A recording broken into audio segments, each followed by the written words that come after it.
Human rights is, geez, that's a good question. Human rights. Well, that's a tough one. Wow. I don't even know how to give that a definition. I would probably have to do a little bit of homework or something. Any right that I think just as a normal, human, The rights that humans have.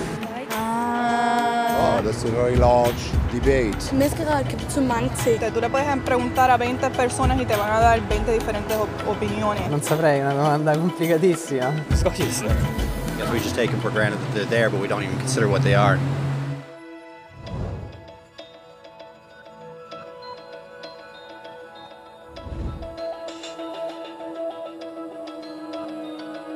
Los derechos humanos son los derechos que tienes simplemente por ser humano.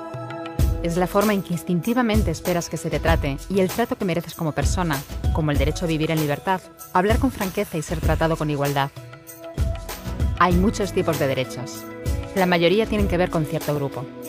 Pero los derechos humanos son los únicos que le corresponden absolutamente a todo el mundo en todas partes. Eso significa niños, gente mayor, pobres, jugadores de básquet, basureros, cantantes de rap, maestros, africanos, indios, albanos, cristianos, musulmanes, cabalistas, ateos, tu madre, tu padre, el vecino y tú. Todos tienen los mismos derechos humanos exactos. En otras palabras, son universales. Pero la cuestión sigue en pie. ¿Qué son? Name the human rights? What the human rights are?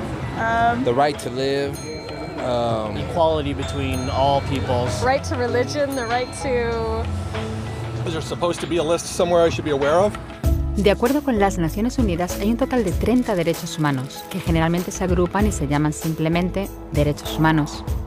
Se enumeran en la Declaración Universal de los Derechos Humanos, que es el documento sobre el tema más aceptado en el mundo. Pero llevó mucho tiempo para que llegaran. Al principio no había derechos humanos. Si estabas con la gente adecuada, estabas a salvo. Si no, no lo estabas. Pero entonces Ciro el Grande decidió cambiar todo eso. Tras conquistar Babilonia, hizo algo completamente revolucionario. Anunció que todos los esclavos podían irse en libertad. También dijo que la gente era libre de elegir su religión, sin importar de qué grupo fueran parte. Documentaron sus palabras en una tablilla de arcilla, conocida como el cilindro de Ciro, y así sin más nacieron los derechos humanos. La idea se extendió rápidamente, hasta Grecia, la India y al final hasta Roma. Se dieron cuenta de que la gente seguía de forma natural ciertas leyes, incluso aunque no se les dijera que las siguieran.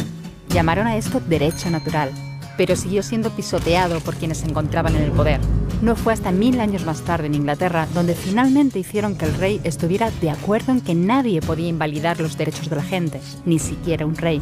Los derechos de la gente fueron finalmente reconocidos y estaban ahora a salvo de los que estaban en el poder. Hasta cierto punto. Todavía hizo falta que un grupo de rebeldes británicos declarara su independencia antes de que el rey entendiera que todos los hombres han sido creados iguales. Es decir, no es que a él le gustara la idea, sino que no pudo pararles, y así nació América. Los franceses siguieron inmediatamente con su propia revolución por sus propios derechos. Su lista era más larga e insistían en que esos derechos no eran solo inventados, eran naturales. El concepto romano de derecho natural se había convertido en derechos naturales. Por desgracia, no todo el mundo estaba tan entusiasmado. En Francia, un general llamado Napoleón decidió derrocar la nueva democracia francesa y se coronó a sí mismo emperador del mundo. Y casi tuvo éxito. Pero los países de Europa unieron fuerzas y lo derrotaron. Y los derechos humanos eran una vez más un tema candente. Se redactaron acuerdos internacionales garantizando ampliamente muchos derechos por toda Europa, pero solo a través de Europa. El resto del mundo de alguna forma todavía no cualificaba. En vez de eso fueron invadidos, conquistados y consumidos por los enormes imperios europeos. Pero entonces un joven abogado de la India decidió que ya había sido bastante. Se llamaba Mahatma Gandhi y frente a la violencia insistió en que toda la gente en la tierra tenía derechos. No solo en Europa. Al final, hasta los europeos empezaron a estar de acuerdo. Pero no iba a ser tan fácil. Habían estallado 2 guerras mundiales. Hitler exterminó a la mitad de la población judía de la Tierra en los horrorosos campos de muerte nazi. En total, 90 millones de personas habían muerto. Nunca los derechos humanos habían estado tan horriblemente cerca de la extinción. y nunca había estado el mundo tan desesperado por un cambio. De forma que los países de la Tierra hicieron causa común y formaron las Naciones Unidas. Su propósito básico era reafirmar la fe en los derechos humanos fundamentales, en la dignidad y el valor de la persona humana. ¿Pero qué eran los derechos humanos? ¿Eran las proclamaciones de Ciro? ¿El derecho natural de Roma? ¿Las declaraciones de Francia? Todo el mundo parecía tener una idea ligeramente distinta de lo que deberían ser los derechos humanos. Pero bajo la supervisión de Eleanor Roosevelt, finalmente se pusieron de acuerdo en una serie de derechos para absolutamente todo el mundo. La Declaración Universal de Derechos Humanos. El concepto francés de los derechos naturales se había convertido finalmente en los derechos humanos. Así que, en resumen, al principio solo unos cuantos afortunados tenían derecho alguno, hasta que uno de ellos decidió, oye, otra gente también debería tener derechos, lo que fue estupendo, salvo que no todo el mundo estuvo de acuerdo. Y solo que llevó unos cuantos miles de años de lucha, declaraciones y más lucha hasta que finalmente todo el mundo estuvo de acuerdo en que los derechos humanos deberían ser para todos. Y vivieron felices y comieron perdices. Salvo que hay un pequeño problema. Si la gente tiene derecho a la comida y el cobijo, ¿por qué hay 16.000 niños muriendo de hambre cada día? 1 cada 5 segundos. Si la gente tiene libertad de expresión, ¿por qué hay miles de personas en prisión por hablar claro? Si la gente tiene derecho a la educación, ¿por qué hay más de 1.000 millones de adultos incapaces de leer? Si la esclavitud ha sido abolida verdaderamente, ¿por qué hay 27 millones de personas todavía esclavizadas hoy en día? Más del doble de las que había en el siglo XIX. El hecho es que, cuando se firmó, la Declaración Universal de los Derechos Humanos no tenía la fuerza de la ley, era opcional. Y a pesar de muchos más documentos, convenciones, tratados y leyes, todavía es poco más que palabras en una página. Así que la cuestión es, ¿quién hará que esas palabras sean una realidad?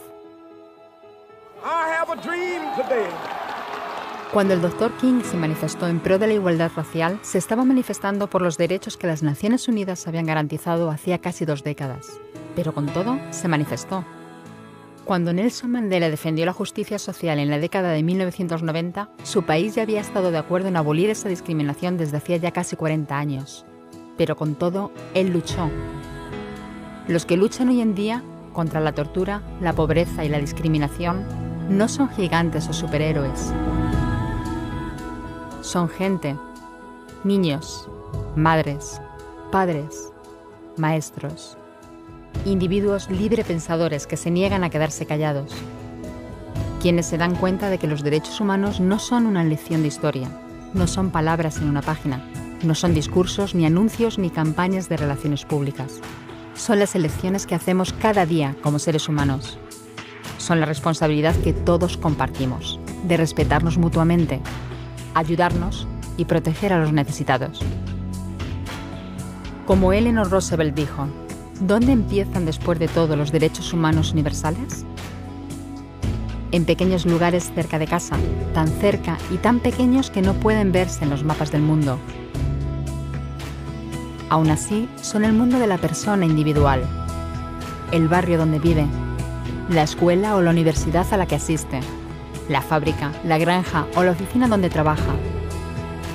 Esos son los lugares donde cada hombre, mujer y niño buscan justicia igualitaria, igualdad de oportunidades, dignidad igualitaria sin discriminación. A menos que esos derechos tengan un significado ahí, tienen muy poco significado en cualquier otra parte.